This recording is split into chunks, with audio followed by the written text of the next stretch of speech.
Hitungan 3, 3, 2, 1. Halo semua, kembali lagi bersama saya Ando 1323021006.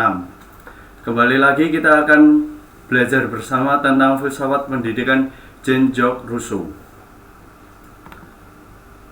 Ini adalah daftar pustaka saya, bisa dibaca sendiri. Lalu kita akan beralih ke latar belakang, karena dengan kita mengetahui latar belakang, kita bisa mengetahui konteks pendidikan pada zaman dahulu, pada zaman Jean-Jacques Rousseau ini. Nah, ia hidup dalam zaman pencerahan, yang mana teknologi dan budaya mengalami perkembangan.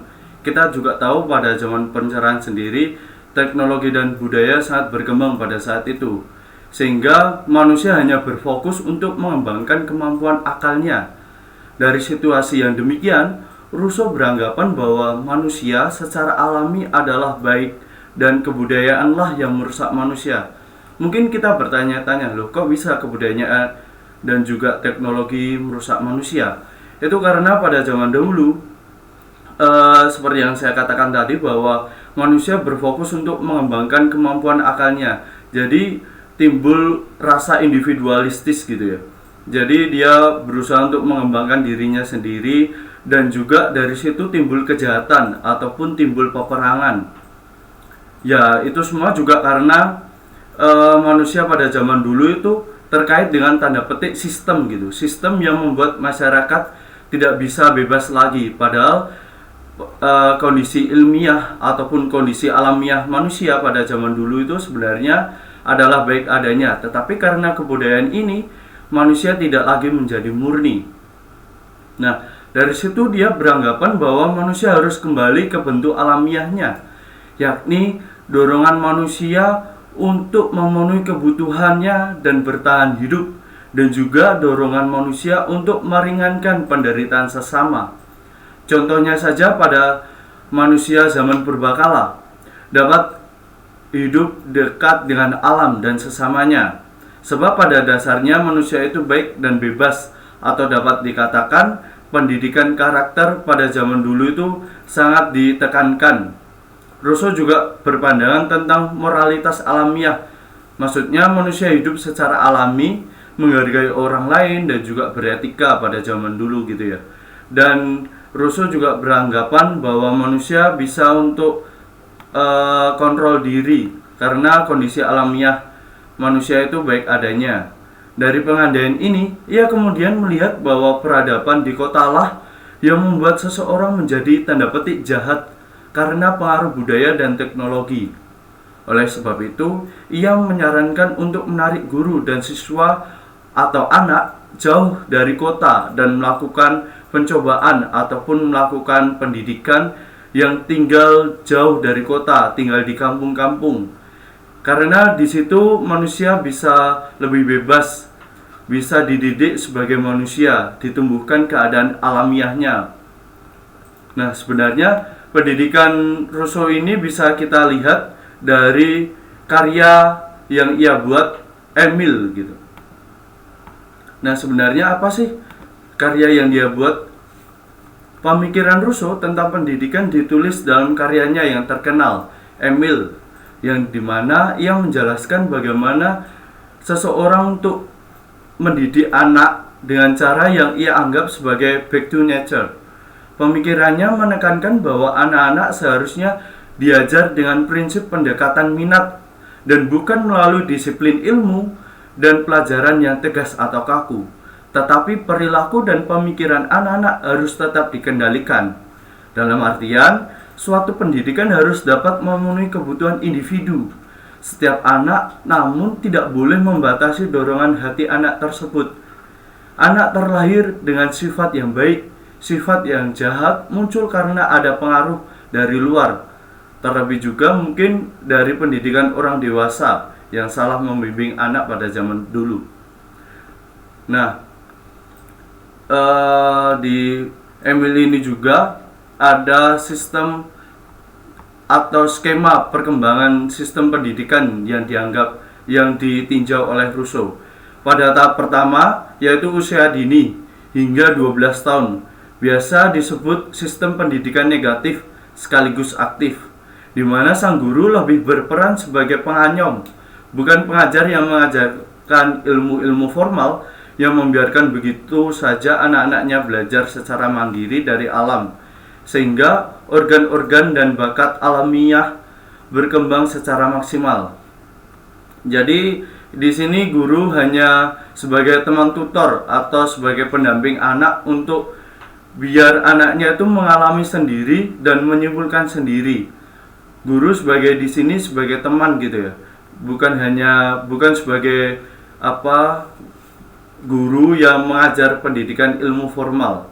Nah, lalu pada tahap kedua usia 12 sampai 16 tahun, di mana kemampuan rasio anak telah berkembang dan karena itu Rousseau justru juga menekankan untuk pendidikan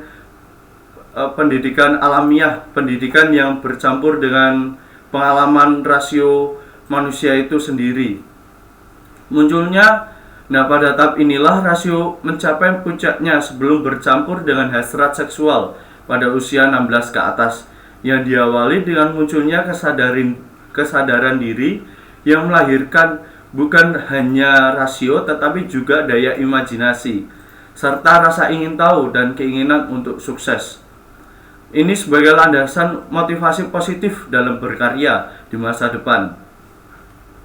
Nah, tak kalah pentingnya, Rousseau juga melarang sistem ranking atau komparasi kemampuan siswa satu dengan yang lainnya demi menjaga kemurnian motivasi belajar mereka. Lebih baik siswa malas belajar daripada siswa rajin yang karena termotivasi untuk mengejar ranking atau mengejar tanda petik nilai yang bersifat fana gitu, hanya bersifat angka, bukan pada pendidikan karakternya. Lalu pada tahap yang ketiga, yaitu usia 16 hingga 20 tahun, ketika anak-anak mulai menginjak kedewasaan. Ini adalah usia ketika siswa memasuki masa pubertas dan kebutuhan untuk bersosialisasi, seiring dengan munculnya hasrat seksual dan cinta pada lawan jenis, sekaligus empati kepada orang lain. Nah, sistem pendidikan dari Rousseau adalah alamiah atau tidak diarahkan pada rasio, tetapi lebih pada potensi pribadi dan dilakukan di pedesaan. Pendidikan yang terbaik adalah pendidikan yang dekat dengan alam, yang bertujuan untuk menumbuhkan kembali sifat alamiah manusia. Lalu juga bersifat aktif negatif, maksudnya guru bersifat pasif, yaitu sebagai teman tutor, sebagai yang mendampingi muridnya saja. Dan di sini pusatnya di muridnya atau di anaknya, dan bersifat juga adaptif, tidak untuk mendapatkan pekerjaan di masa depan, tetapi lebih menumbuhkan manusia yang adaptif, yang sesuai situasi pada zaman itu. Nah, sebenarnya tujuan ataupun pendidikan dari Rousseau ini berfokus pada pendidikan anak gitu, seperti yang sudah saya katakan tadi. Lalu lanjut pada tujuan pendidikan. Tujuan pendidikan yang ditawarkan oleh Rousseau adalah membebaskan anak dari pengaruh kebudayaan dan memberinya kesempatan untuk mengembangkan kebaikan alamiahnya. Namun karena manusia tidak bisa benar-benar bebas dari masyarakat dan kebudayaannya, maka pendidikan perlu dilakukan agar manusia dapat sebisa mungkin mempertahankan kebaikan alamiahnya di tengah hidup di masyarakat. Dan juga anak menjadi pemeran utama dan pendidikan harus mengikuti perkembangan alamiah anak tersebut. Lalu tujuan pendidikannya di poin ketiga yakni mengembangkan karakter siswa dan moralitas alamiah yang memungkinkan mereka untuk menguasai dirinya dan berlaku bijak bahkan dalam kondisi masyarakat yang tidak alamiah sekalipun.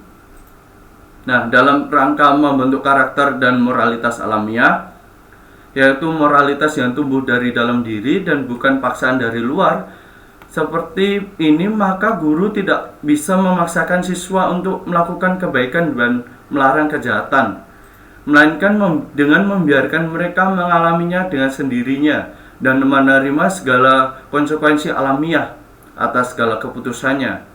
Rousseau juga mendirikan bahwa juga menegaskan bahwa pendidikan di atas berlaku hanya untuk siswa laki-laki, sedangkan siswa perempuan memperoleh pendidikan yang sama sekali berbeda dalam rangka mempersiapkan mereka menjadi pendamping laki-laki yang bertanggung jawab atas urusan domestik rumah tangga.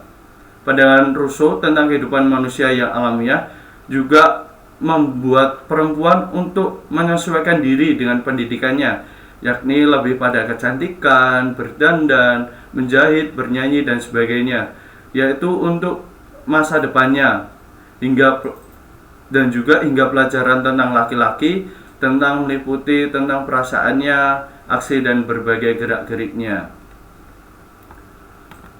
Oke, begitu saja dari saya. Kita akan lanjut dengan diskusi tentang filsafat pendidikannya Rousseau. Sekian dan terima kasih.